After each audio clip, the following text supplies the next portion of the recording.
ఆంధ్రప్రదేశ్లో పాలక వైఎస్సార్ కాంగ్రెస్ పార్టీ ఎన్నికలకు సమాయత్తం కావడంతో మిగతా పార్టీల కన్నా ముందంజలో ఉంది.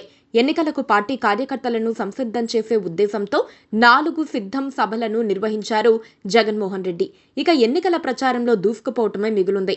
అటు ప్రధాన ప్రతిపక్షమైన తెలుగుదేశం కూడా గేర్ మార్చింది.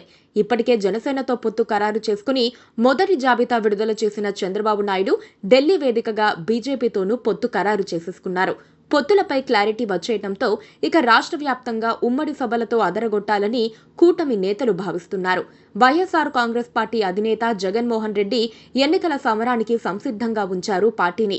జనవరి 27న భీమిలిలో మొదటి సిద్ధం సభ నిర్వహించిన జగన్మోహన్ రెడ్డి ఫిబ్రవరి 4న దెందులూరులో రెండో సభను, ఫిబ్రవరి 18న రాప్తాడులో మూడో సభను, మార్చి 10న బాపట్ల జిల్లా మేదరమెట్లలో నాలుగోది, చివరిది అయిన సిద్ధం సభను నిర్వహించి ఊపు మీద ఉన్నారు.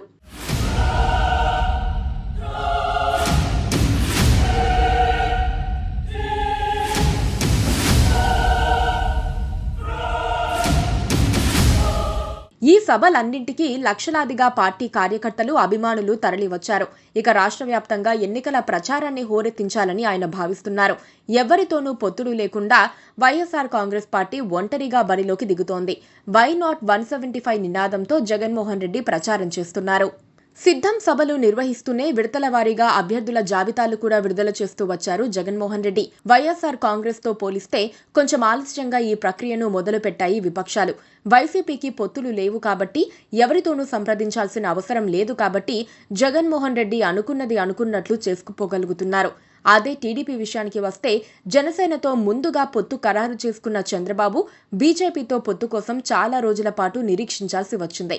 అందుకే సీట్ల సర్దుబాటు పైన ఒక నిర్ణయానికి రావడానికి సమయం పట్టింది. ఆ విషయంలో క్లారిటీ రావడంతోనే బీజేపీ జనసేనలకు ఇచ్చే సీట్లపై క్లారిటీ వచ్చింది. మొదట్లో జనసేనకు 24 అసెంబ్లీ స్థానాలు, 3 లోక్సభ స్థానాలు కేటాయించారు చంద్రబాబు.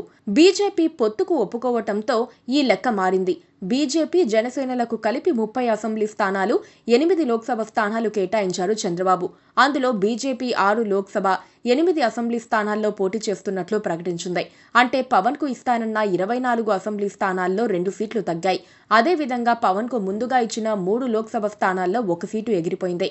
2014లో జట్టు కట్టిన కూటమి మళ్లీ 1 కావటంతో ఏపీలో 3 పార్టీల శ్రేణుల్లోనూ హుషారొచ్చింది.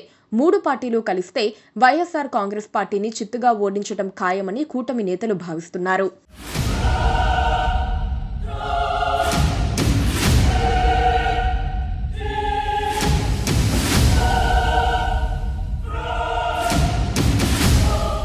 వైసీపీ నేతలకు సవాళ్లు కూడా విసురుతున్నారు. అయితే వైఎస్సార్ కాంగ్రెస్ పార్టీ మాత్రం చాలా ధీమాగా ఉంది. టీడీపీ, జనసేన, బీజేపీల పొత్తును ప్రజలు ఆమోదించరని వారంటున్నారు. వాళ్ళది అవకాశవాద పొత్తు అని ప్రజలు అనుకుంటున్నారని వారంటున్నారు. 2014తో పోలిస్తే 2019లో వైసీపీ ఓటు బ్యాంకు పెరిగిందని, ఈ 5 ఏళ్లలో ఆ ఓటు బ్యాంకు మరింతగా పెరిగిందని వైసీపీ నేతలు అంటున్నారు. జగన్ అమలు చేసిన సంక్షేమ పథకాలతో పాటు వివిధ సామాజిక వర్గాలకు పదవులు కట్టబెట్టడంతో అట్టడుగు వర్గాల ప్రజలు తమ వైపే ఉన్నారని వైసీపీ లెక్కలు వేసుకుంటోంది.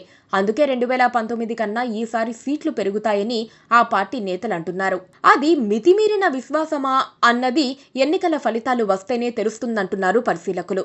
2019 ఎన్నికలకు ముందు బీజేపీ పాచిపోయిన లడ్డూలిచ్చిందని సెటైర్ వేశారు పవన్ కళ్యాణ్. పోలవరం ప్రాజెక్టు చంద్రబాబు నాయుడుకి ఏటీఎంగా మారిందని నరేంద్ర మోదీ ఆరోపించారు. నరేంద్ర మోదీ దేశాన్ని సర్వనాశనం చేసేశారని, సొంత భార్యను చూసుకోలేని మోదీ దేశాన్ని ఏం చూసుకుంటారని చంద్రబాబు నిప్పులు చెరిగారు. చంద్రబాబు నాయుడు, లోకేష్లను మించిన అవినీతి పరులు దేశంలోనే ఎక్కడా లేరని పవన్ మండిపడ్డారు. ఇలా ఆ ఎన్నికల ప్రచారంలో ఒకరినొకరు దారుణంగా తిట్టుకున్న ఈ 3 పార్టీలు ఇప్పుడు జట్టు కట్టడం విశేషం. రాజకీయాల్లో శాశ్వత శత్రువులు ఉండరు, మిత్రులు ఉండరని రాజకీయ పండితులు అంటున్నారు. అయితే ఆ కూటమిని జనం ఆశీర్వదిస్తారా లేదా అన్నది ఎన్నికల తర్వాతే తెలుస్తుంది.